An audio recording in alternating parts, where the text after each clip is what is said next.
मेरे प्यारे मित्रों, आप सभी का मंजू चंद क्लासेज यूट्यूब चैनल पे स्वागत है। और हम एक नए सीरीज की शुरुआत किए थे जो मॉडल पेपर 2024 संभावित प्रश्न वन शॉट का था। इसमें मैथ और साइंस से कुछ वीडियो अपलोड हुए हैं। उसी सीरीज को आगे बढ़ाते हुए हम लाए हैं आपके लिए विज्ञान का सेट 2। साइंस में सेट 2 है, इसके पहले एक सेट 1 अपलोड हो चुका है।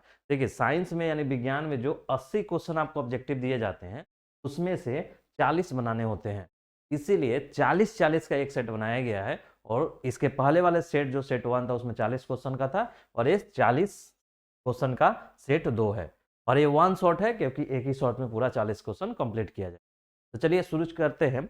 और एक चीज और बता देना चाहूंगा कि इस जो सीरीज की शुरुआत किए हैं गए हैं मॉडल पेपर 2024, इसका उद्देश्य मात्र यह है कि आपको एक मतलब किसी भी टॉपिक का वैसा क्वेश्चन उठाया जाए और जिससे आपके उसके इर्द गिर्द के सभी कॉन्सेप्ट या थ्योरी को रिवाइज करा दिया जाए, ताकि आपका रिवीजन भी हो जाए प्रॉपर और एक क्वेश्चन के आसपास वाले जितने क्वेश्चन पूछे जाएंगे वो सब आप बना लिए, ताकि किसी भी प्रकार का क्वेश्चन अगर आपके एग्जाम हॉल में आते हैं तो आप कंफर्टेबल रहें उसको सॉल्व करने के लिए। ठीक है, तो इसका उद्देश्य यही है कि आपका रिवीजन पर्पस को आपको शुरुआत कर दिया जाए, क्योंकि अब जैसे जैसे ये छठ पूजा और ये सब बीतेगा वैसे जस्ट आपका फिर जनवरी आएगा और फरवरी में होप्सो की एग्जाम भी होगा। तो आपको अब काफ़ी समय कम पड़ गया बच गया है, तो आपको अब रिवीजन शुरू कर देना चाहिए। तो रिवीजन के पॉइंट ऑफ व्यू से ही इस सीरीज की शुरुआत किया गया है। चलिए शुरू करते हैं। पहला क्वेश्चन क्या है, देखिए।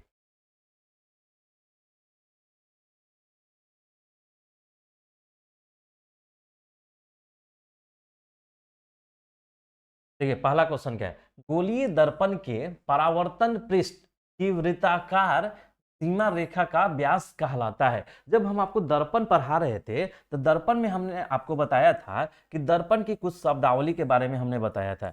जैसे मान लीजिए कि ये अवतल दर्पण है, अवतल दर्पण है तो यहाँ पे क्या होता था, इसका ओ होता था, इधर क्या होता था, एफ होता था, इधर सी होता था। तो आपको क्या, ये क्या है, ध्रुव है। यानी ये जिस परावर ये अवतल दर्पण यानी दर्पण जिस गोले का बना हुआ होगा उस गोला का केंद्र क्या होता था, ये सेंटर होता था, जिसको हम वक्रता त्रिज्या बोलते हैं। इसका आधा ये होता है तो यहाँ पे इसका क्या होता है, ये फोकस होता है। ये क्या होता है, फोकस। उसी तरह तो ये वाला क्या होता है, इसकी त्रिज्या। तो ये त्रिज्या जो होता था, ये त्रिज्या वक्रता त्रिज्या जिसको बोलते थे, तो ये क्या होता था, इस गोले का, जिस गोले का ये दर्पण बना हुआ है, दर्पण तो मेरा इतना ही दूर का है, लेकिन ये गोला तो ऐसा होगा ना, ऐसे बड़ा बड़ा, ऐसे उस गोले का केंद्र है वो वक्रता त्रिज्या होता है। लेकिन मान के चलिए कि ऐसे इसको हम मिला दिए, मान के चलिए यहां तक है, तो जो यहाँ पे आपने देखा कि जो ये आपको दिख रहा है यहां से यहां तक, जो आपको यहां से यहां तक दिख रहा है ये वाला, ये जो व्यास होता है ना, ये परावर्तक पृष्ठ जो बोल रहा है, यानी यही परावर्तक पृष्ठ है, यहीं से जो परावर्तन होना है। क्योंकि देखिए कोई प्रकाश किरण आएगा तो यहां से टकराएगा, यहीं से प्रकाश का प्रवर्तन होगा। अब कोई प्रकाश यहाँ आएगा तो क्या परावर्तन होगा क्या, क्योंकि यहाँ पे परावर्तक पृष्ठ है ही नहीं। तो परावर्तक जो पृष्ठ होता है ना, उसका जो व्यास होता है वही उसका द्वारक कहलाता है। तो वही क्वेश्चन पूछ रहा है, गोलीय दर्पण के परावर्तन पृष्ठ, ये वाला परावर्तन पृष्ठ का वृत्ताकार सीमा रेखा, इसका जो वृत्ताकार सीमा रेखा क्या है यहाँ तक, तो ये क्या कहलाता है, का व्यास क्या कहलाएगा, गोलीय दर्पण का द्वारक कहलाएगा। मेरा आंसर है। ठीक, तो कभी कंफ्यूज नहीं कीजिएगा कि इसका व्यास क्या वक्रता त्रिज्या होता है कि नहीं। वक्रता त्रिज्या वह होता है जो इस जो दर्पण जिस गोले का बना हुआ होगा, यानी एक दर्पण इस गोले का बना हुआ होगा, इसी दर्पण से ना हम यहां से अगर यहां काट दें और हम ये बना लें, ये मेरा,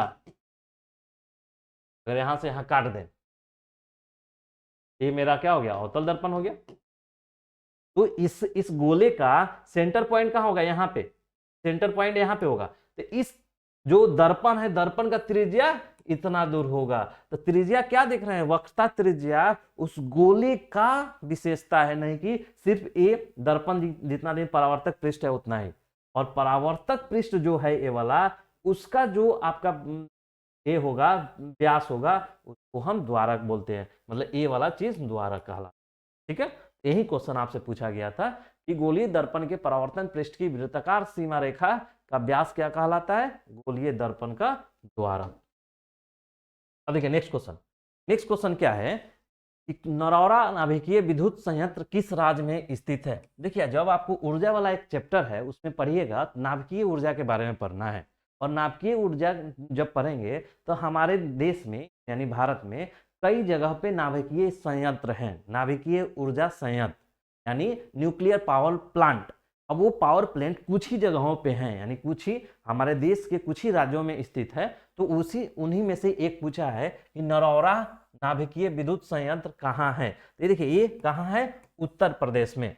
ठीक, उत्तर प्रदेश में है, आपको याद रखना है। लेकिन कुछ ही मतलब 5-7 ही पावर प्लांट है, न्यूक्लियर पावर प्लांट, जो हमारे देश में अभी मतलब संचालित है, जो मतलब प्रोसेस में, जिससे हमें इलेक्ट्रिसिटी मिल रहा है। ऐसे बहुत सारा अभी निर्माणाधीन है, निर्माण उसका हो रहा है। तो देखिए कौन कौन है, एक जगह आप रिवीजन कर लीजिए। तो देखिए हम राज्य वाइज आपको बताते हैं। आप अगर इंडिया का मैप देखे होंगे तो मैप में क्या है कि आपको ऊपर जो होता है यूपी, यानी यूपी में देखिए, यूपी में क्या कौन है, नरोरा या नरोरा। ठीक, अब यूपी से आप आइएगा तो कहाँ आइएगा, राजस्थान में। राजस्थान में क्या है, रावत भाटा, या इसी को उस सागर करके बोलते हैं, रंजीत सागर है। एक क्या नाम है उसका, राणा प्रताप सागर। यही इसी का नाम राणा प्रताप सागर भी बोला जाता है। ठीक, राजस्थान के बाद आइएगा तो कौन आएगा आपका, गुजरात। तो गुजरात में कौन सा है, गुजरात में है काकरापारा। ठीक, गुजरात के नीचे आइएगा तो क्या आएगा, महाराष्ट्र। तो महाराष्ट्र में कौन कौन है, तारापुर। ठीक, ये तारापुर, यानी 1 2 3 4। ठीक, उसके बाद देखिए 5 में कौन है, महाराष्ट्र के नीचे आइएगा तो क्या आएगा, कर्नाटक में कौन है, कैगा। ठीक, उसके बाद 6 नंबर में आइएगा तो तमिलनाडु में कौन है, तमिलनाडु में 2 है। एक है कुडनकुलम, तो एक कुडनकुलम, तो एक है आपका दूसरा कुडनकुलम। एक और कौन सा है, एक है आपका कलपक्कम, कुडनकुलम और कलपक्कम। तो ये आपका न्यूक्लियर पावर प्लांट यानी नाभिकीय विद्युत संयंत्र इतने यानी 5 1 6 राज्यों में अभी संचालित हैं। तो देखिए यूपी में कौन है, नरोरा। राजस्थान में कौन है, रावत भाटा या राणा प्रताप सागर। गुजरात में कौन है, काकरापारा। महाराष्ट्र में कौन है, तारापुर। कर्नाटका में कौन है, कैगा। तमिलनाडु में 2 है, कुंडनकुलम और कलपक्कम। यानी आप इतना याद रखिएगा तो हो सकता है इस बार नरोरा पूछा था, आगे किसी साल ये पूछ दे कि इसमें से बताइए रावत भाटा कहाँ है, या काकरापारा कहाँ है, या कैगा नाभिकीय ऊर्जा नाभिकीय विद्युत संयंत्र कहाँ पे है, या कुडनकुलम या कलपक्कम कहाँ है। तो आपको ये राज्यों का नाम आपको मालूम होना चाहिए। ठीक, तो एक क्वेश्चन से हमने देखा इस टाइप से दूसरा क्वेश्चन बनेगा तो कौन कौन बनेगा। ठीक, तो देखिए ऑप्शन में भी देखिए वही है, राजस्थान, महाराष्ट्र, गुजरात, जहां पे नाभिकीय विद्युत संयंत्र स्थापित हैं, उन्हीं का ऑप्शन में भी दिया हुआ है। हो सकता है यहाँ पे नाम सिर्फ चेंज कर दिया, सेम क्वेश्चन रहेगा। मानिए यहाँ पे कैगा लिख दे, कैगा, कर्नाटका तो नहीं है इसलिए कैगा नहीं, मानिए ये ऑप्शन सेम रखते हुए हम बोल दे कि तारापुर विद्युत, हम बोल देंगे तारापुर। बताइए तारापुर कहाँ है,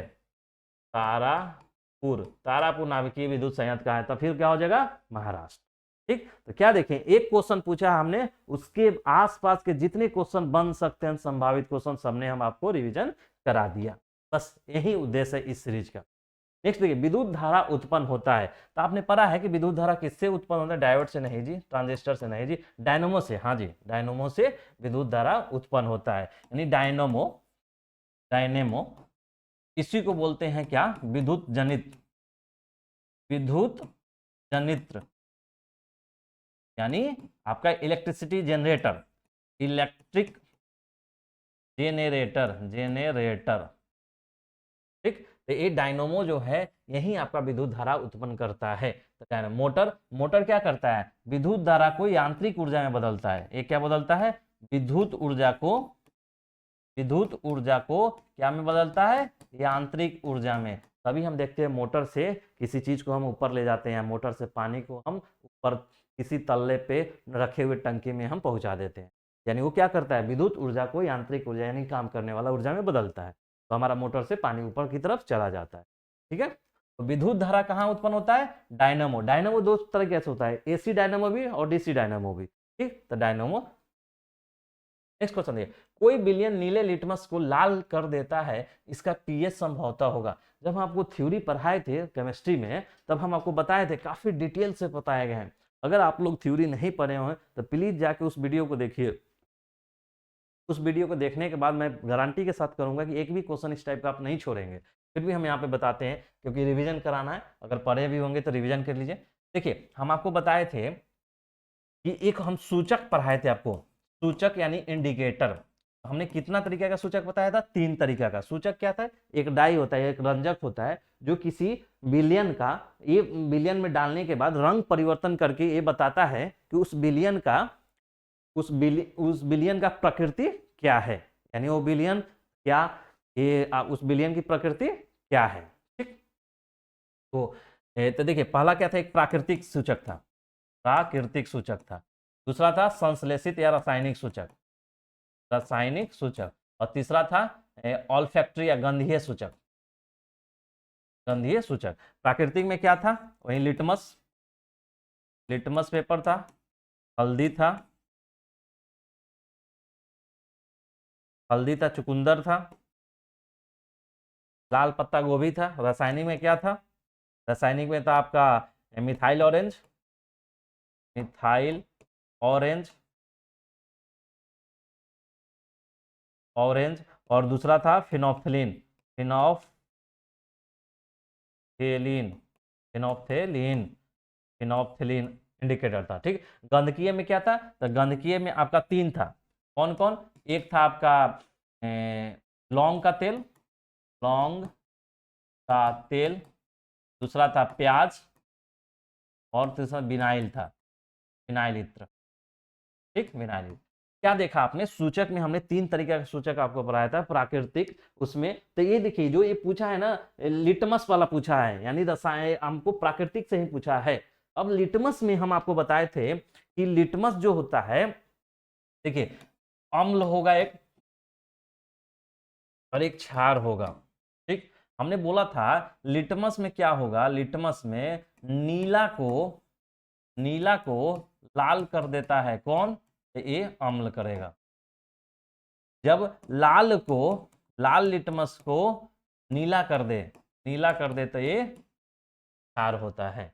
नहीं, हमने क्या बोला था, नीले लिटमस को अगर अम्ल वाला सॉल्यूशन में डालेंगे तो वो लाल हो जाएगा, लाल हो जाएगा।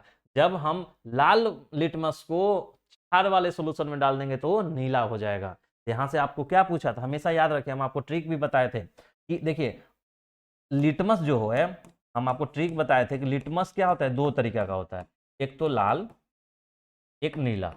ठीक, ठीक है, कि नीला क्या चीज में बदलेगा, लाल में, और लाल किस में बनेगा, नीला में। ठीक, अब देखिए, लाल का अंतिम लेटर लाल है तो ये अम्ल वाला में होगा,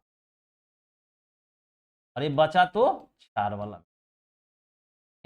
अम्ल का अंतिम में ल पकड़िए, अम्ल में ल आता है, यानी इसमें जो लिटमस पेपर है बदल के कौन लाल कलर देगा, लाल देगा। लाल देगा तो कौन, नीला लाल तो होता ही है, लाल बनेगा, यानी नीला से लाल बनेगा या लाल से नीला बनेगा। तो जब अम्ल में एल में लाल देगा तो नीला से लाल बनेगा। तो देखिए यहाँ पे क्या बोल रहा है, यहाँ बोला कोई विलयन नीले लिटमस पत्र को लाल कर देता है, यानी लाल लास्ट में है, यानी ये अम्ल होगा।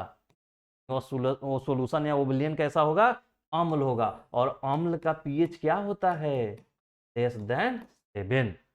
अम्ल का पीएच कितना होता है, लेस देन 7। तो देखिए इसमें कौन सा ऑप्शन 7 है, देख रहे हैं, ये सब 7 से ज्यादा है, मतलब यही एक कम है, यानी यही सोल्यूशन का पीएच मान होगा, क्योंकि इसमें दिया हुआ विलयन अम्ल है और अम्ल का पीएच मान 7 से कम होता है, जबकि 7 से कम सिर्फ 1.5 है। ठीक है, तो ये पूरा का पूरा इससे हमने आपको रिवाइज करा दिया। नेक्स्ट क्वेश्चन देखिए, शुद्ध जल का पीएच क्या होता है। देखिए, अब पीएच स्केल जब हम आपको पढ़ाए थे पीएच स्केल जब हम आपको पढ़ाए थे तो पीएच स्केल में हमने क्या बताया था कि ये 7 है, इससे 7 से ज़्यादा इधर होता है तो बड़ा, इधर होगा तो क्षार, इधर होगा तो अम्ल, अगर ये 7 रहेगा तो ये बोलते हैं उदासीन। क्या होता है? उदासीन। और शुद्ध जल जो होता है ना, शुद्ध जल का पीएच मान हमेशा 7 होता है। शुद्ध जल का पीएच मान क्या होगा? 7। यानी शुद्ध जल उदासीन होता है और उदासीन का पीएच मान क्या होता है? आपका 7 होता है। ठीक, नेक्स्ट देखिए, निम्नलिखित में कौन सबसे अधिक अभिक्रियाशील धातु है? आपको जब थ्योरी पढ़ाया था तो हमने आपको क्रियाशीलता का क्रम बताया था, धातुओं की क्रियाशीलता का क्रम हमने आपको वहां पे बताया था। क्रियाशीलता का क्रम क्या है? हमने बताया था पोटेशियम होता है, मैंने आपको बताया था कि ये पोटेशियम होता है, उसके बाद कैल्शियम होता है, उसके बाद सोडियम होता है, उसके बाद मैग्नीशियम होता है, उसके बाद एल्युमिनियम होता है। यहाँ तक हमने आपको बताया था कि इतना तक तो आपको याद रखना चाहिए। उसके बाद हमने बोला था जिंक होता है, फेरस होता है, कॉपर होता है, उसके बाद हमने बताया था एजी होता है, एयू एजी होता है, उसके बाद एचजी होता है, एचजी होता है, उसके बाद एयू होता है। मैंने आपको इतना चीज बताया था कि इतना आपको याद रखना चाहिए ताकि जो भी क्वेश्चन अगर बनेगा तो इसी से बनेगा। जबकि हम आपको याद भी कराए थे कि क्या होगा, सबसे 19 20 11 12 13, इसका क्या होता है? परमाणु संख्या 19, ये क्या होता है? 20, ये क्या होता है? 11, ये क्या होता है? 12, और ये क्या होता है? 13। 19 20 11 12 13 याद हो गया? 11 12 ये तो सब कंटिन्यू है। उसके बाद ये जिंक होता है, फेरस होता है, कॉपर होता है, एजी एचजी एयू होता है। ठीक, ये होता है। अब बोल रहा है निम्नलिखित में कौन सबसे अधिक क्रियाशील? अब देखिए, अब इधर से नीचे ऊपर से नीचे आइएगा तो क्रियाशीलता क्या होता है? घटता है। क्रियाशीलता घटेगा, यानी ऊपर से सबसे अधिक क्रियाशील कौन होगा? पोटेशियम। तो देखिए पोटेशियम है क्या? हाँ जी, पोटेशियम है सबसे अधिक। पोटेशियम, तब क्या होगा? कैल्शियम, तब सोडियम, तब मैग्नीशियम। अगर यही आपको ऐसा दे दे चारों और पूछे कि क्रियाशीलता का क्रम बताइए, तो क्रम भी नहीं बता सकते हैं। सबसे पहले पोटेशियम, तब उसके बाद कैल्शियम, तब उसके बाद सोडियम, तब उसके बाद मैग्नीशियम। देख रहे हैं? अगर आपको यही क्वेश्चन एक साल पूछा हुआ है, इसी को थोड़ा सा घुमा के क्वेश्चन पूछ दे कि हाँ भाई ये दे दिया, बोलेगा क्रम बताइए, तो क्रम बताइएगा। तो थोड़ा सा ये याद रखना, कम से कम इतना तो जरूर याद रखिए, ये काफी इंपॉर्टेंट है। याद सिंपल है, 19 20 11 12 13 के बाद ये जिंक वाला भी याद रखिए, zinc ferrous copper Hg Hg AU, ये तो आपको याद रहता है, एचजी एजी एचजी एयू। और बस तो 3 का एक ग्रुप करके याद रख लीजिए, जिंक फेरस कॉपर होता है। ठीक, क्या देखा आपने? एक क्वेश्चन आया, हमने पूरा क्रियाशीलता वाला जो सीरीज है उसको हमने आपको समझा दिया। नेक्स्ट देखिए, निम्नलिखित में किसे कोशिका का ऊर्जा मुद्रा के रूप में जाना जाता है? ऊर्जा मुद्रा मतलब एनर्जी करेंसी, एनर्जी करेंसी, यानी एनर्जी करेंसी किसको बोला जाता है? कोशिका का, यानी एनर्जी करेंसी ऑफ सेल कौन होता है? तो इसको बोलते हैं एटीपी को। जब हम आपको क्वेश्चन पढ़ा रहे थे तो वहां पे हमने बताया था एटीपी जो एडेनोसिन ट्राइफॉस्फेट होता है उसको हम बायो एनर्जी बोलते हैं, यानी जैव ऊर्जा बोलते हैं, क्योंकि यही एक ऐसा चीज है जो जीवों में एनर्जी का साधन बनता है, यानी एनर्जी यहीं से क्रिएट होता है, बनता है। जैसे हम आपको बताए थे कि एटीपी जो है, एटीपी जब हम खाना खाते हैं और श्वसन होता है तो श्वसन होता है तो एटीपी के फॉर्म में वो ऊर्जा बनता है। तो इसी एटीपी का हाइड्रोलिसिस होता है तो हमें क्या बनता है? एडीपी प्लस फास्फोरस निकलता है प्लस ऊर्जा मिलता है। क्या देख रहे हैं? एडीपी यहां बना, एटीपी, तो इसको बोलते हैं ऊर्जा मुद्रा। ऊर्जा मुद्रा यानी करेंसी, यानी एनर्जी करेंसी है। और तो एडीपी को क्या बोलते हैं? तो देखिए थोड़ा सा समझ लीजिए, कभी एडीपी और इसमें पूछ देगा। देखिए एटीपी के रूप में ऊर्जा निकलता है श्वसन के बाद, वहीं का हाइड्रोलिसिस यानी H2O के साथ उसका विखंडन होता है तो हमको एडीपी मिलता है और बहुत सारा ऊर्जा मिलता है जो हमारे शरीर के लिए उपयोगी है। तो जब एटीपी बनाते हैं, एडीपी क्या होता है ना, एडीपी में भी ऊर्जा ही होता है। जब हमारा एटीपी की कमी हो जाता है तो फिर यही एडीपी फिर एटीपी का बन जाता है। ये फास्फोरस एक निकला है तो इसमें प्लस एक फास्फोरस मिल जाता है, शरीर से फास्फोरस लिया और ये एटीपी बन गया। और फिर एटीपी बना, फिर हमें टूटेगा और हमें फिर ऊर्जा देगा। यानी एडीपी क्या है, एडीपी भविष्य क्या ऊर्जा है, जबकि ये अभी नॉर्मल कंडीशन में ऊर्जा, यानी अभी हमें ऊर्जा की जरूरत है तो एटीपी देगा। अगर एटीपी कम पड़ गया तो फिर एडीपी टूट बन के एटीपी बन जाता है, जबकि एटीपी टूट के एडीपी बनता है। इसको बोलते हैं एडोनेसिन डाइफॉस्फेट, ये है ट्राइफॉस्फेट, डी से ट्राई है, डी से डाई है। ठीक, तो आप ये चीज कंफ्यूजन नहीं कीजिएगा एटीपी और आपका एडीपी में। एटीपी को ही एनर्जी करेंसी बोलते हैं। मस्तिष्क का कौन सा भाग शरीर की स्थिति तथा संतुलन के लिए अनुरक्षण करता है? ये हम आपको क्वेश्चन जब ब्रेन पर आ रहे थे तब हम आपको बताए थे कि जो मस्तिष्क होता है का 3 भाग होता है। कौन कौन? अग्र मस्तिष्क, मध्य मस्तिष्क और पश्चिम मस्तिष्क। इसमें तीनों में हमने एक बताया था क्या होता है, सेरिब्रम, सेरिब्रम, दूसरा थैलेमस, हाइपोथैलेमस,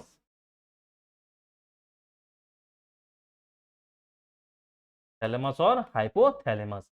मध्य मस्तिष्क, पश्चिम मस्तिष्क में क्या बताया था आपको, यहाँ पे बोला था सेरिबेलम, सेरिबेलम, और सेरिबेलम को ही क्या बोलते हैं, अनुमस्तिष्क। सेरिबेलम को क्या बोलते हैं, अनुमस्तिष्क। और इसी में था पोन्स और medulla oblongata, medulla oblongata, oblongata, oblongata. हाँ, तो देखिए मस्तिष्क 3 भाग में, अग्र मस्तिष्क, मध्य मस्तिष्क, पश्चिम में। अग्र में था सेरिब्रम, थैलेमस, हाइपोथैलेमस। मध्य था, पश्चिम में था सेरिबेलम, जिसको अनुमस्तिष्क बोलते हैं, पोन्स और मेडुला ऑब्लंगेटा। तो पूछ रहा है कि शरीर की स्थिति का संतुलन कौन करता है, तो यही सेरिबेलम का काम है, जिसे अनुमस्तिष्क बोलते हैं। तो देखिए यहाँ पे ये अग्र मस्तिष्क में क्या होता है, सेरिब्रम, सेरिब्रम क्या होता है, चिंता का, समझने का, बुद्धि शक्ति का, ये सब का केंद्र होता है सेरिब्रम। हाइपोथैलेमस, थैलेमस क्या है, ताप नियंत्रण, भूख और प्यास, ये सब का नियंत्रण थैलेमस हाइपोथैलेमस करता है। ठीक है, लेकिन हमारे शरीर का संतुलन अनुमस्तिष्क सेरिबेलम के द्वारा किया जाता है। याद रखिएगा, सेरिबेलम को ही अनुमस्तिष्क कहते हैं। इस क्वेश्चन देखिए, किसी चालक का प्रतिरोध निम्नलिखित में किस पर निर्भर करता है? किसी चालक का प्रतिरोध निम्नलिखित में से किस पे निर्भर करता है? तो आप जब पढ़े होंगे प्रतिरोध द्वारा, तो एक फॉर्मूला पढ़े होंगे L/A, यानी रेसिस्टेंस, प्रतिरोध बराबर E, रेसिस्टिविटी होता है, और L होता है लंबाई। मतलब ये मानिए, ये अगर आपका वायर है, ये अगर वायर है तो इसका लेंथ, जैसे ये लेंथ, और ये क्रॉस सेक्शन का एरिया, अनुप्रस्थ काट का, तो वही एरिया है। तो यानी क्या देख रहे हैं, जो प्रतिरोध है किस पे डिपेंड कर रहा है, उस चालक तार के लंबाई पे, उस चालक तार के अनुप्रस्थ क्षेत्रफल पे, और ये रेसिस्टिविटी यानी उस पदार्थ के गुण पे। देखिए चालक तार की लंबाई पे, हाँ जी, प्रतिरोध किस पे निर्भर करेगा, ठीक है, चालक तार की लंबाई पे। चालक के अनुप्रस्थ काट क्षेत्रफल पे, हाँ जी, इस पे भी डिपेंड करता है। हाँ, चालक के पदार्थ की प्रकृति पे, हाँ जी, इस पे भी करता है, क्योंकि ये रो रेसिस्टिविटी उस पदार्थ का एक गुण होता है। यानी हमारा सारा का सारा, यानी किसी चालक का प्रतिरोध निम्नलिखित में किस पर निर्भर करता है, तो उसकी लंबाई पे, उसके अनुप्रस्थ काट के क्षेत्रफल पे, तथा उस वस्तु के यानी प्रकृति पे। ठीक, तो तीनों R बराबर रो L/A, फॉर्मूला याद रखिए। नेक्स्ट देखिए, निम्नलिखित में कौन विद्युत शक्ति का एसआई मात्रक होता है? देखिए विद्युत शक्ति यानी पावर, विद्युत शक्ति को बोलते हैं पावर। पावर क्या होता है, कार्य बटा समय, यानी प्रति इकाई समय में किया गया कार्य को ही शक्ति बोला जाता है। तो कार्य का क्या होता है, जूल, और समय का सेकेंड, जूल बटा सेकेंड, इसको बोलते हैं वाट। यानी विद्युत शक्ति का एसआई मात्रक क्या हो गया, वाट, और वाट क्या होता है, जूल बटा सेकेंड। याद रखिएगा, मात्रक से कई क्वेश्चन पूछा जाता है, लेकिन मात्रक को ना रटना नहीं चाहिए, मात्रक को ना समझ लेना चाहिए। जब समझ लीजिएगा ना तो मात्रक, क्योंकि देखिए बहुत सारा मात्रक है, आप कैसे याद रखिएगा, जूल बटा सेकेंड को बोलते हैं वाट, या वाट को बोलते हैं जूल बटा सेकेंड, कितना बार रटिएगा, समझ लीजिए कि हाँ विद्युत शक्ति बराबर कार्य बटा समय होता है। अब कार्य का मात्रक क्या होता है, जूल, और समय का एस, तो जूल बटा सेकेंड यानी वाट, ये वाट होता है। अब आगे आपको घुमा, अभी यहीं दे देता अगर जूल बटा सेकेंड, तो क्या ये नहीं मारते कि जूल बटा सेकेंड है, वाट ही याद रखे रहेंगे, रट्टे तो रहेंगे आप वाट, और वाट नहीं देता, जूल बटा सेकंड दे देता तब। इसलिए चीजों को समझ लेना। देखिए एम्पियर किसका होता है, मात्रक, तो विद्युत का, विद्युत धारा का। ओम किसका होता है, प्रतिरोध का। वाट घंटा, ये ऐसा कोई मात्रक नहीं है, वाट घंटा, ठीक। वाट इंटू घंटा रहता तो हम यूनिट वहीं करते हैं, किलो वाट घंटा, ठीक है। नेक्स्ट देखिए, विद्युत परिपथ में विद्युत धारा को मापने के लिए निम्नलिखित में किस युक्ति का उपयोग किया जाता है विद्युत धारा को मापने के लिए। तो देखिए गैल्वेनोमीटर क्या करता है, गैल्वेनोमीटर ये बताता है कि परिपथ में धारा का प्रवाह है कि नहीं, धारा का प्रवाह प्रवाह हो रहा है या नहीं, हो रहा है या नहीं, यही बताता है। सिर्फ इसका काम है ये बता देना गैल्वेनोमीटर का कि जो परिपथ है उसमें धारा है या नहीं, बस। धारा का मान नहीं बताता, सिर्फ धारा है कि नहीं ये बताता है। विद्युत धारा है मतलब करंट। दूसरा वोल्ट मीटर क्या है, तो वोल्ट मीटर क्या मेजर करता है, आपको विभव का मेजर करता है, विभव या विभवांतर का मेजर करता है। आमीटर क्या चीज का करता है, विद्युत धारा का, विद्युत धारा का। और वोल्टामीटर क्या है, तो वोल्टामीटर ये आपको जैसे बहुत सारा सील होता है ना जिसमें लिक्विड तेजाब वाला, ये सब वोल्टीय मीटर जो देता है, वहां से वोल्टामीटर का उपयोग करके उसकी इलेक्ट्रिक देने का यानी करंट देने का कैपेसिटी से मापा जाता है, वो वाले का, वोल्ट सेल वाले में। तो ठीक है, ये गैल्वेनोमीटर ये हो गया। तो आपको पूछा विद्युत धारा को मापेगा कौन, आपका आमीटर को कब कैसे लगाते हैं, परिपथ में श्रेणी क्रम में, जबकि वोल्ट मीटर को कैसे लगाते हैं, समांतर क्रम में। गैल्वेनोमीटर को भी श्रेणी क्रम। नेक्स्ट देखिए, फ्यूज तार के लिए निम्नलिखित कौन सा कथन सत्य है। अब देखिए फ्यूज तार आपको ना फिजिक्स में काफी डिटेल से पढ़ना है, इससे सब्जेक्टिव क्वेश्चन भी पूछता है, ऑब्जेक्टिव भी पूछता है। तो फ्यूज तार के लिए देखिए आपको पढ़े होंगे, फ्यूज तार क्यों लगाते हैं। फ्यूज तार इसीलिए लगाते हैं कि अगर हमारे परिपथ में अगर एकाएक बहुत ज्यादा धारा, विद्युत धारा यानी करंट आ जाए तो हमारा जो फ्यूज है वो गल जाए, यानी आसानी से गले, उसका गलनांक होना चाहिए, ठीक। तो क्या होना चाहिए, गलनांक कम होना चाहिए, तब ना जल्दी गलेगा। अब गलनांक बहुत हाई है तो गलेगा ही नहीं, करंट बहुत ज्यादा पास करेगा, तो गलनांक कम होना चाहिए, ठीक। दूसरा देखते हैं कि इसमें गलनांक तो प्रतिरोध क्या होना चाहिए, तो प्रतिरोध जो है ना अधिक होना चाहिए, यही आंसर आपका होता है। देखिए पहले तो आप ये तो इतना तो इजी में भी ई जानते हैं ना कि गलनांक कम होना चाहिए, ताकि तभी जल्दी गलना है इसको तार को, ताकि करंट अगर धारा ज्यादा बहे तो ये गल जाए और हमारे उपकरण जो भी इलेक्ट्रिक उपकरण है वो सुरक्षित रहे। तो यानी गलनांक कम होना चाहिए। तो देखिए इसमें गलनांक कहाँ है, गलनांक अधिक, ये भी नहीं होगा, गलनांक अधिक ये भी नहीं होगा, ठीक है। गलनांक कम और गलनांक कम, ये दोनों ऑप्शन में से एक ऑप्शन मेरा होगा। अब देखिए प्रतिरोध इसमें कम बोल रहा है, प्रतिरोध अधिक बोल रहा है। तो अब देखिए कि प्रतिरोध क्या करता है, किसी भी मान के लिए वायर है और एक प्रतिरोध क्या है, वो धारा जो इलेक्ट्रिक धारा यानी करंट चलता है, बहता है, प्रवाह होता है, उसको क्या करता है, उसको रोकने का काम करता है, उसको रुकावट बनता है। जैसे मान के चलिए इधर बहा तो इसमें बहुत सारा रेसिस्टेंट रोकेगा तो क्या होगा, उसके अगेंस्ट में कार्य करेगा तो उसके कारण वो ऊर्जा इसके जो चालक है उसके वस्तु के कण में आएगा तो उष्मा बनेगा, तो उष्मा प्रोड्यूस होगा। तो क्या चाह रहे हैं आप कि अगर मान के चलिए हाई करंट आने लगा, हाई करंट आएगा तो आप चाहिएगा ना कि इसमें हाई वोल्टेज, हाई उष्मा बने, ताकि उष्मा जितना ज्यादा बनेगा तो यानी हमारा गलनांक गल जाएगा फ्यूज तार, हमारा प्रतिरोध अधिक रहेगा, तब V बराबर I और R पढ़े आप।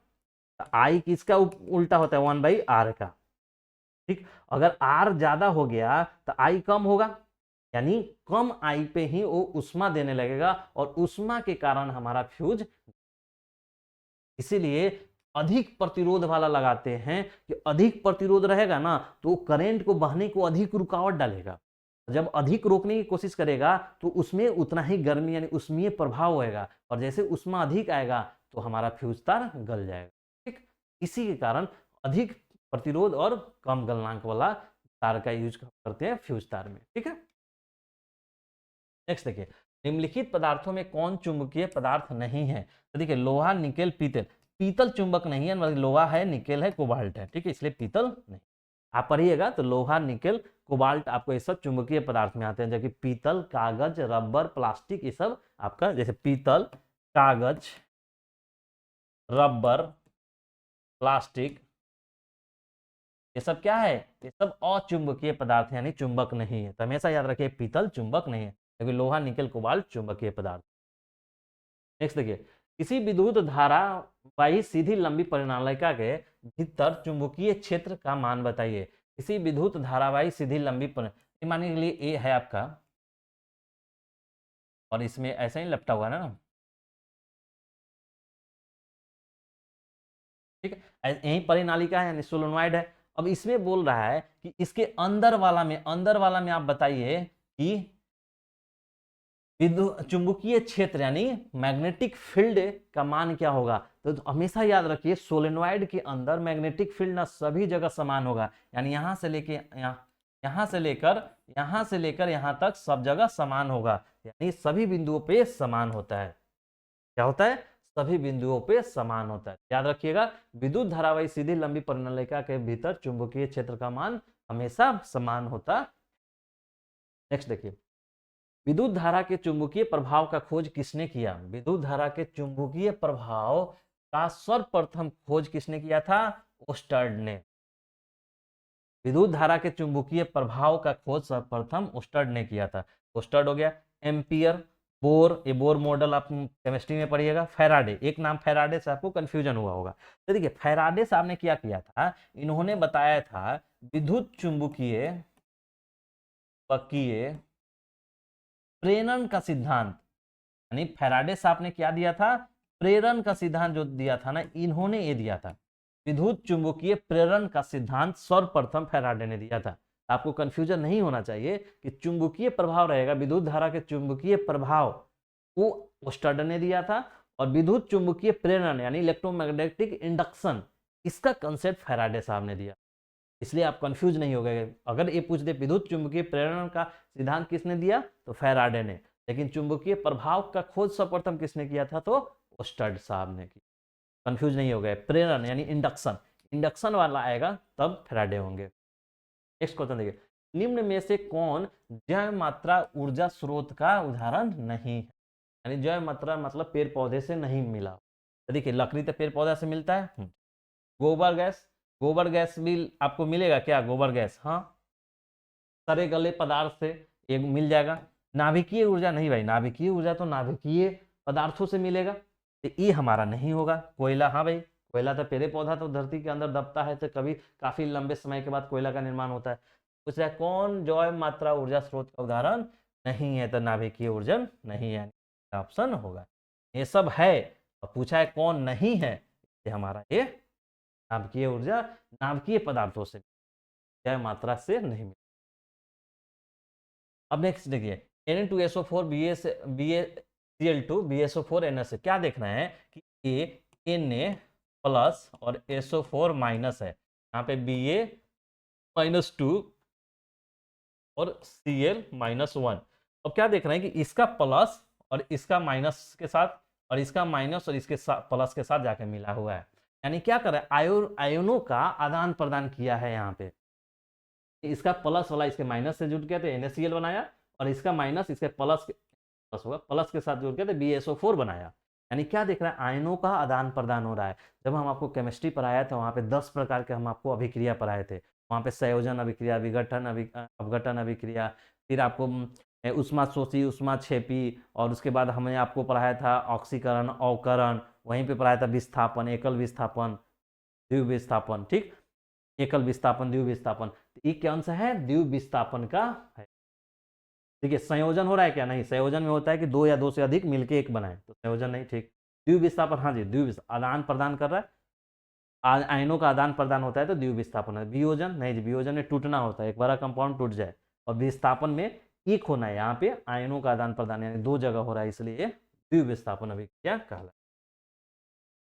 अम्लीय वर्षा के जल का पीएच मान क्या होना चाहिए। हम आपको जब थ्योरी पढ़ा रहे थे तो आपको हमने बताया था कि पीएच मान की कुछ चीजों के बारे में हमने पीएच मान बताया था, वो पीएच मान आपको याद रखना चाहिए, तो तभी हम बता देते हैं। देखिए पीएच मान में क्या क्या था कि आपको हमने बताया था, इतना का याद रखिए, शराब का, मूत्र का,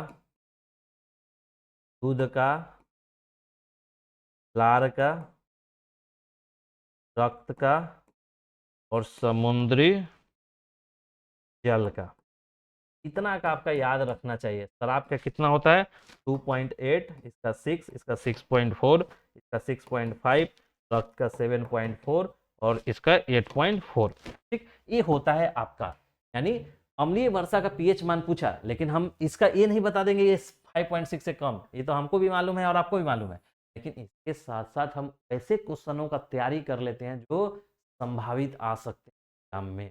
ठीक, हो सकता है इस बार वर्षा जल का पीएच मान, या अगले साल हो सकता है पूछ दे कि बोलिए रक्त का पीएच मान कितना होता है, 7.4 मारिएगा ना। लार का पीएच मान कितना होता है 6.4। दूध का पीएच मान कितना होता है, ये नहीं भी पूछे तो मूत्र का तो पीएच मान पूछ ही सकते, आपको मूत्र का, लार का, रक्त का और समुद्री जल का ये सब याद रहना चाहिए। तो देखिए शराब का 2.8, मूत्र का 6 होता है, लार का 6.5 होता है और रक्त का 7.4 होता है, समुद्री जल का 8.4। ये सब चीज आपको याद रखना, ठीक है। नेक्स्ट क्वेश्चन देखिए, NaSCO3 यौगिक का प्रचलित नाम निम्नलिखित में कौन है। अब देखिए इसमें प्रचलित नाम, जब हम आपको लवण पढ़ाए थे केमिस्ट्री में तो हमने कई तरह के लवण पढ़ाया था। देखिए जहां हमने बताया था कि जहां एच आ जाता है उसको बाई बोलते हैं, यानी सोडियम बाई कार्बोनेट है, और सोडियम बाई जहां बाई लग जाता है वहां खाने वाला चीज होता है, यानी ये बेकिंग सोडा है, ना कि धोवन सोडा। बेकिंग सोडा या खाने वाला सोडा, सोडा धोने का सोडा क्या होगा NaCO3 10H2, ये धोने का सोडा होता है। बेकिंग सोडा का क्या होगा, वही बाई वाला है CO3। विरंजक का क्या होगा CaOClCl, और सोडियम कार्बोनेट का क्या होगा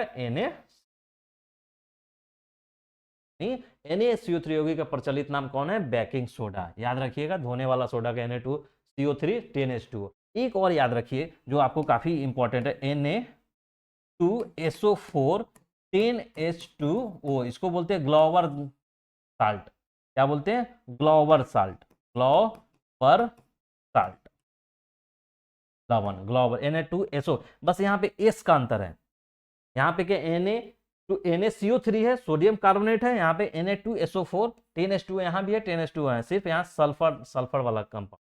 ठीक, आपको याद रखना चाहिए। नेक्स्ट क्वेश्चन देखिए, अपच का उपचार करने के लिए इनमें से कौन सा औषधि का उपयोग करते हैं। तो देखिए हम आपको पढ़ाए थे जब आहार नाल और पाचन तंत्र पढ़ा रहे थे, तो जब हमारे पेट में, आमाशय में अगर किसी प्रकार का ये होता है जो अपच का निर्माण करता है तो वहाँ पे एसिड बनता है, और हम आपको एसिड और लवण वाले कंसेप्ट केमिस्ट्री में पढ़ाए थे कि जहाँ पे एसिड बना उसको उदासीन करने के लिए क्या चाहिए, क्षार चाहिए। ठीक है, तो देखिए अपच के लिए एंटा एंटा एसिड, मतलब एसिड, अपच बनेगा तो क्या बनेगा, एसिड बनेगा, एसिड, एसिड को हटाने के लिए इसके अपोजिट वाला चाहिए तो एंटा एसिड, सही, एंटा एसिड को देना चाहिए। एंटा एसिड कौन होता है, मिल्क ऑफ मैग्नीशिया, MEOH का होल 2, इसी को बोलते हैं मिल्क ऑफ मैग्नीशिया, जो अपच के लिए उपयोग करते हैं, तो बोलते हैं milk of magnesia, magnesium hydroxide, जो एंटा एसिड। ठीक, एंटीबायोटिक का क्या काम होता है, एंटीबायोटिक होता है जो हमारा बैक्टीरिया से इन्फेक्शन होता है ना, उसके रोकथाम के लिए, या बैक्टीरिया को जन्म से रोकता है एंटीबायोटिक। देखते हैं जब बुखार सर्दी होता है तो बोला जाता है कि एंटीबायोटिक खाइए। ठीक, एनाल्जेसिक क्या होता है, ये आपको दर्द, दर्द निवारण दवा जो होता है उसको एनाल्जेसिक बोलते हैं। और एंटीसेप्टिक क्या होता है, एंटीसेप्टिक वहां पे यूज करते हैं जहां पे सूक्ष्म माइक्रो ऑर्गेनिज्म होता है ना, माइक्रो ऑर्गेनिज्म यानी सूक्ष्म जीव वहां पे कहीं पे न विकास करे, तो वहां पे एंटीसेप्टिक का यूज करते हैं, ताकि वहां पे जैसे अस्पताल में, दवा के दुकानों पे, यहाँ पे हमने एंटीसेप्टिक का उपयोग करते हैं ताकि सूक्ष्म जो होता है जीव, सूक्ष्म जीव का विकास न हो और उससे इन्फेक्शन ना हो। जब कोरोना में देखे थे बहुत सारा बोला जाता था एंटीसेप्टिक एंटीसेप्टिक चीज़ों का यूज किया जाए, ताकि सूक्ष्म माइक्रो ऑर्गेनिज्म है वो उसका डेवलपमेंट ना हो और वो हमें हानि ना पहुंचे। ठीक है, अपच के लिए एंटा एसिड। नेक्स्ट देखिए, चींटी के डंक एक अम्ल छोड़ता जाता है जिसके कारण जलन एवं दर्द का अनुभव होता है, यह अम्ल निम्नलिखित में कौन है। तो देखिए हम आपको बताए थे जब अम्ल पढ़ा रहे थे तो कई चीजों के लिए अम्ल पढ़ाया था। मेथनोइक अम्ल, इसी को बोलते हैं हम फॉर्मिक एसिड, फॉर्मिक अम्ल या एसिड, फॉर्मिक अम्ल या एसिड। यही जो होता है ना चींटी के डंक अगर चींटी हमें काटती है तो यही अम्ल छोड़ देती है हमारे शरीर में, कारण हमें जलन जैसा महसूस। ठीक है, मिथुनोइक अम्ल।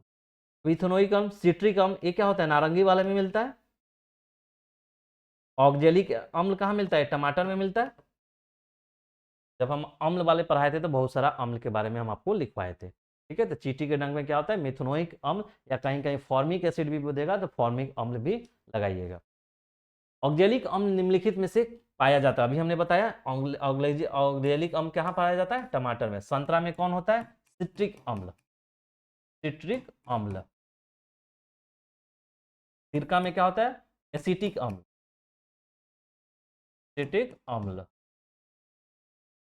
इमली में कौन सा होता है, टार्टरिक अम्ल। टार्टरिक। आपने क्या देखा, हमने एक क्वेश्चन किया लेकिन आपको हमने 4-5 का रिवीजन करा दिया कि संतरा में सिट्रिक अम्ल होता है, सिरका में एसिटिक अम्ल होता है, इमली में टार्टरिक अम्ल होता है, और आपको इधर भी हमने 1-2 बताया कि फॉर्मिक एसिड मिथुनोइक अम्ल चींटी के डंक में होता है, ऑक्जेलिक अम्ल आपको टमाटर में होता है। ठीक, ऑक्जेलिक अम्ल टमाटर। नेक्स्ट क्वेश्चन देखिए, CaSO4 इंटू हाफ H2O निम्नलिखित में किस यौगिक का रासायनिक सूत्र है। तो देखिए क्या है, कैल्शियम सल्फेट हेमीहाइड्रेटेड, आधा जल। अगर कैल्शियम सल्फेट में आधा जल होता है ना तो इसको क्या बोलते हैं, प्लास्टर ऑफ पेरिस बोलते हैं। इसी को क्या बोलते हैं, प्लास्टर ऑफ पेरिस बोलते हैं। देखिए आपको हम बताए थे कि CaSO4 और 2H2O, ए किसको क्या बोलते हैं, जिप्सम, तो बोलते हैं जिप्सम। इसी जिप्सम को जब हम गर्म करते हैं तो CaSO4 हाफ H2O प्राप्त होता है, जिसे हम प्लास्टर ऑफ पेरिस बोलते हैं। प्लास्टर ऑफ पेरिस बोलते हैं, POP, plaster of Paris, POP का बना। ठीक है, यही प्लास्टर ऑफ पेरिस। तो देखिए CaSO4 half H2O, plaster of Paris. इसी प्लास्टर ऑफ पेरिस को जब जल के साथ रिएक्शन कराते हैं, जल के साथ रिएक्शन कराते हैं तो ये हमें गर्म तप के बाद मजबूत हो जाता है, यानी गर्म मिल देता है, उसके बाद मजबूत हो जाता है, जिसके कारण इसका उपयोग हड्डी टूट जाता है उसके प्लास्टर कराने में, खिलौना बनाने में, या मूर्ति बनाने में कर। ठीक है, संगमरमर का क्या होता है, CaCO3। ब्लीचिंग पाउडर का क्या होता है, CaOCl, और प्लास्टर ऑफ पेरिस का बताए दिए, जिप्सम का बताए दिए, CuSO4, 2H2O, 2H2O, और इसका CuSO, CaU नहीं, ASO4 और हाफ H2।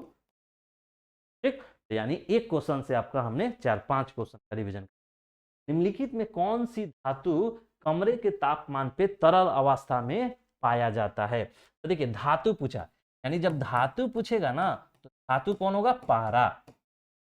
जब अधातु पूछेगा ना तो ये कौन होगा, ब्रोमीन। क्या होगा, ब्रोमीन।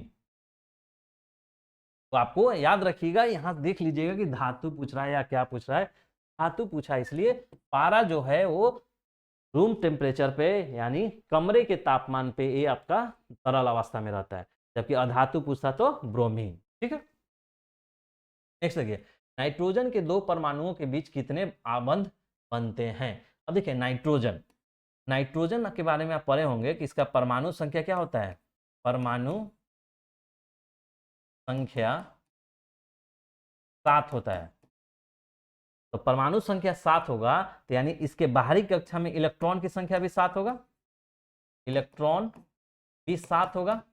और आपने पढ़ा है कि अंदर वाले पे 2 होगा तो बाहर वाले पे 8 होगा, यानी कभी भी ऐसे 2, 8, 8, 18 इस तरह से 9th क्लास में आपने पढ़ा होगा, चलता है वैलेंसी। तो देखिए इसमें क्या है, 7 है, इसमें क्या है, नाइट्रोजन में 7,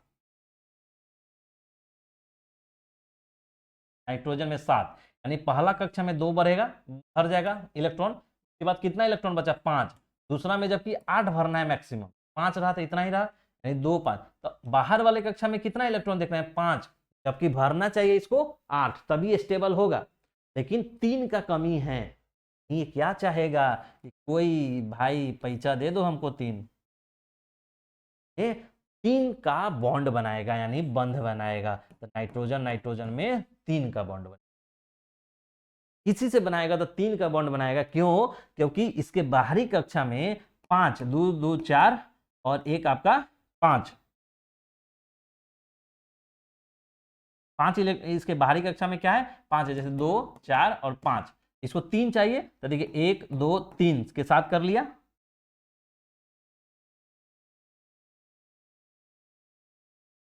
तो देखिए 3 के साथ ये कर लिया तो 1 2 3, 3 दूना 6 और 2 8 हो गया। यानी 3 इसका और इससे भी 3 ले लिया तो 6 और 2 8, यानी 8 बन गया बाहरी कक्षा में। वो स्टेबल हो गया। यही नाइट्रोजन के बीच त्रिबंध बनता है। आपने देख लिया कैसे क्यों बनता है। 2 8 8 18 होता है। बाहरी कक्षा में यहाँ 5 ही इलेक्ट्रॉन है, जबकि इसको 3 और इलेक्ट्रॉन चाहिए। 3 इलेक्ट्रॉन चाहिए, यानी त्रिबंध का निर्माण करेगा।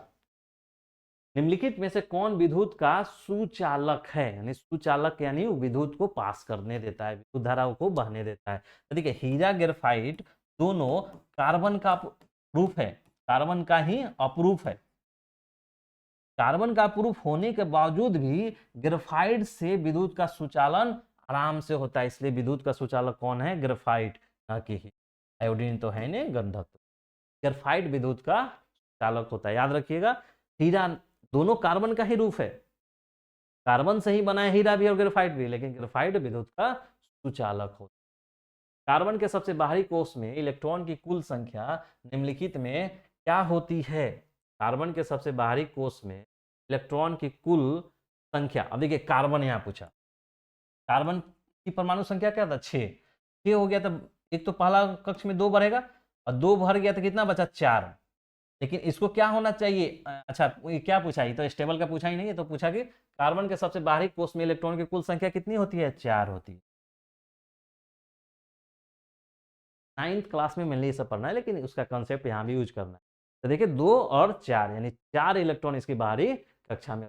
कार्बन के सबसे बाहरी कोष में इलेक्ट्रॉनों की कुल संख्या 4, क्योंकि इसका होता है परमाणु संख्या 6 तो 2। हमेशा याद रखिए जितना परमाणु संख्या 2 8 8 18 इस वाले में जाने पहले 2 भर दीजिए, उसके बाद ई कक्षा भरेगा। तो इसमें देखिए 6 है तो 2 भर गया तो 4 इस कक्षा में 4 आया, जबकि 8 इसमें हो सकता है बाहरी कक्षा में। नेक्स्ट देखिए एल्कीन का सामान्य सूत्र निम्नलिखित में कौन है? अब देखिए 3 चीज होता है। एक होता है एल्केन, एल्केन, एक होता है एल्कीन, एक होता है एल्काइन, एल्काइन। ठीक, एल्केन एल्कीन। अब देखिए इंग्लिश में लिख देते हैं ताकि एन कीन अल्काइन, स्पेलिंग का एरर हो सकता है। तो देखिए अल्केन जो होता है ना, एल्केन का फॉर्मूला होता है CnH2n+2। ठीक, इसका होता है CnH2n और ये होता है CnH, इसका होता है CnH2n-2। ठीक है, क्या देख रहे हैं कि आपको इसका एल्केन का फॉर्मूला होता है CnH2n+2, यानी देखिए ये सब में कॉमन है, सिर्फ यहां पे अंतर हो रहा है। देखिए जब 2n सब में है तो 2n+2 और 2 गुना से 2 ज्यादा है तो एल्केन, सिर्फ 2 गुना है तो एल्कीन और 2 गुना से 2 कम है तो एल्काइन। तो पूछता है एल्कीन का बताइए, एल्कीन कौन है? CnH2n। देखिए खोजिए कहाँ है, यहाँ पे CnH2n, CnH2n2 ये क्या हो गया? एल्केन। CnH2n ये क्या हो गया? Alkene, alkyne. और ये हो गया एल्कीन और ये तो कुछ होगा ही नहीं। ठीक, ये चीज आपको याद रखिएगा तीनों। समान आणविक सूत्र लेकिन विभिन्न संरचनाओं वाले यौगिक निम्नलिखित में क्या कहलाते हैं? समान आणविक सूत्र मतलब हम आपको एक पिछले वाला सेट में भी बताए थे कि ब्यूटेन, ब्यूटेन का बताए थे ना, C4H 4 दूना 8 2 10 10। ब्यूटेन का समरूप कितने समावेगी कितना होता है? 2। एक होता है नॉर्मल ब्यूटेन और आइसोब्यूटेन। वहीं पूछ रहा है समान आणविक सूत्र लेकिन विभिन्न संरचना वाले यौगिकों को संरचनात्मक समवाय बोलते हैं। सजातीय श्रेणी, प्रकृति समूह नहीं, संरचनात्मक समवाय। ठीक है, आइसोमेरिज्म। लेकिन देखिए मेंडलीव के आवर्त नियम के अनुसार तत्वों के गुणधर्म निम्नलिखित में किसका फलन होता है? तो देखिए मेंडलीव साहब ने बताया था परमाणु के द्रव्यमान पे, ये था मेंडलीव साहब का, मेंडलीव। और परमाणु संख्या के आधार पे इन्होंने दिया था मॉडर्न पीरियोडिक टेबल जिसको बोलते हैं, इसको दिया था आपको आगे वाला, यानी परमाणु द्रव्यमान के आधार पे मेंडलीव साहब ने मेंडलीव आवर्त सारणी जो था परमाणु द्रव्यमान पे बेस है, जबकि मॉडर्न यानी आधुनिक आवर्त सारणी जो है, आधुनिक आवर्त सारणी है वो परमाणु संख्याओं के फलन। यहाँ पूछा है मेंडलीव का, इसलिए के द्रव्यमान। नेक्स्ट देखिए, आधुनिक आवर्त सारणी के उदक स्तंभ निम्नलिखित में क्या कहलाते हैं? तक ऐसे तो क्या बोलते हैं? समूह, कोष, वर्ग, वर्ग समूह बोलते हैं। आवर्त ई वाले को तो आवर्त बोलते हैं, और इस वाले को समूह, कोष तो नहीं, समूह बोले। तो आपका समूह होगा आपका,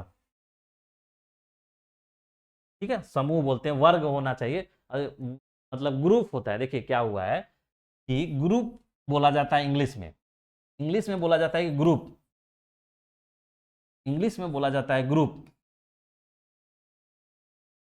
GROUP। अब इसी को हिंदी ग्रुप का कीजिएगा तो समूह हो जाएगा, जबकि हिंदी में इसका नाम वर्ग बोला जाए, ठीक है, वर्ग, ये वर्ग बोलते हैं, इसको आवर्त बोलते हैं। समूह मतलब इंग्लिश का ट्रांसलेट कर दिया ऐसे, यहाँ पे समूह दे रखा है, तो यहाँ पे वर्ग लिखना चाहिए, ठीक है, इसलिए समूह, ग्रुप। अम्ल राज्य में सांद्र HCl तथा सांद्र HNO3 का अनुपात निम्नलिखित में क्या होगा? जब हम आपको अम्ल बता रहे थे तो अम्ल की विशेषता में हम आपको बताया था कि एक एक्वा रेजिया होता है, एक्वा रेजिया होता है। ये क्या होता है? तो HCl और आपका HNO3 के मिलने से बनता है। तो HCl कितना होता है? 3 अनुपात में, और ये 1 अनुपात में। इसी को बोलते हैं एक्वा रेजिया, जिसको हिंदी में बोलते हैं अम्लराज। अम्लराज, अम्लराज क्यों बोलते हैं? क्योंकि ये एक ऐसा अम्ल है, ऐसा विलयन है जो प्लेटिनम और गोल्ड को भी पिघला देता है, इसलिए इसको बोलते हैं अम्लराज, यानी अम्लों का राजा है। क्योंकि सबसे अम्ल प्लेटिनम और गोल्ड को भी ये पिघला देता है, इसलिए अम्लों का राजा है। एक बार दिया, इसको बोलते हैं HCl और HNO3 से बनता है 3:1 से, HCl और HNO 3:1। हरे पौधे कहलाते हैं, हरे पौधे क्या कहलाते हैं? तो स्वपोषी। हरे पौधे क्या कहलाते हैं? स्वपोषी, आपको बताए थे। नित्यजीवी कौन होते हैं? कवक, गोबर छत्ता। परजीवी क्या होते हैं? जैसे जू, लीच, तो स्वपोषी होते हैं हरे पौधे। छोटी आंत में पाए जाने वाले रंसाकुर क्या करते हैं? तो देखिए छोटी आंत जब हम आपको बता रहे थे, तो छोटी आंत आहार नाल की सबसे लंबी संरचना होता है, और छोटी आंत का 3 भाग बताए थे। एक बताए थे ग्रहणी यानी ड्यूडेनम, इसको बोले थे जेजुनम और इलियम, नहीं बताया था ना आपने? ग्रहणी, जेजुनम और इलियम आपको बताए थे हम, ठीक। तो ये देखिए इलियम बताए थे, तो ये इलियम में ही क्या होता है? अवशोषण होता है, क्योंकि छोटी आंत में जो भोजन करते हैं सारे का पाचन हो जाता है, और पाचन होने के बाद अवशोषण होता है इलियम में, इसलिए अवशोषण। रसाकुन में क्या होता है? अवशोषण। इलियम के विलाई में अवशोषण। क्रेब्स चक्र की क्रिया कहाँ होती है? तो क्रेब्स चक्र की क्रिया माइटोकॉन्ड्रिया में होती है। हम आपको बताए थे कि ग्लूकोज है, ग्लूकोज जब कोशिका द्रव में इसका क्या होता है? ग्लाइकोलिसिस होता है,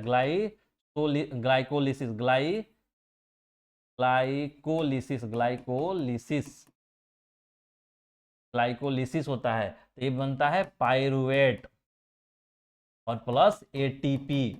और यही पायरुवेट 3 बार पूछता है, जब ऑक्सीजन का नहीं है, ऑक्सीजन नहीं है, तो ये क्या होता है? ईस्ट में किण्वन की क्रिया होता है, और जहां पे बनता है इथेनॉल, इथेनॉल बनता है, प्लस ऊर्जा निकलता है। जब ऑक्सीजन उपस्थित हो, ऑक्सीजन हो, तो यहाँ पे CO2 प्लस H2O प्लस ऊर्जा निकलेगा, और ये कहाँ पे होता है? माइटोकॉन्ड्रिया में। ये क्या होता है? क्रेब्स चक्र इसी को बोलते हैं। ये कहाँ होता है? माइटोकॉन्ड्रिया में, तो कॉन्ड्रिया में, ठीक। और एक होता है O2 का अभाव हो। O2 का अभाव होगा तो ये क्या होगा, पेशिया में होता है जहां पे लैक्टिक एसिड बनता है, लैक्टिक अम्ल और ऊर्जा बनता है। ठीक है, तो देख रहे हैं एक क्रेप्स चेक एक क्वेश्चन पूछे, लेकिन हम आपको पूरे के पूरे रिवीजन करा दिए हैं कि ग्लूकोज जब कोशिका द्रव में टूटता है तो उस प्रोसेस को ग्लाइकोलोसिस बोलते हैं। ग्लाइकोलोसिस से ही आगे यानी इस प्रोसेस से हमको पाइरुवेट बनता है, पाइरुवेट और एटीपी बनता है, जो एटीपी से एनर्जी मिलता है। पाइरुवेट, पाइरुवेट फिर क्या होता है, टूटता है तीन कंडीशन में, जब ऑक्सीजन हो, ऑक्सीजन नहीं हो और ऑक्सीजन का अभाव हो। जब ऑक्सीजन नहीं होगा तो अनऑक्सी श्वसन होगा और इसमें इथेनॉल बनेगा, ऊर्जा बनेगा। जब ऑक्सीजन हो तो ई कहाँ बनेगा, किण्वन और ईस्ट में।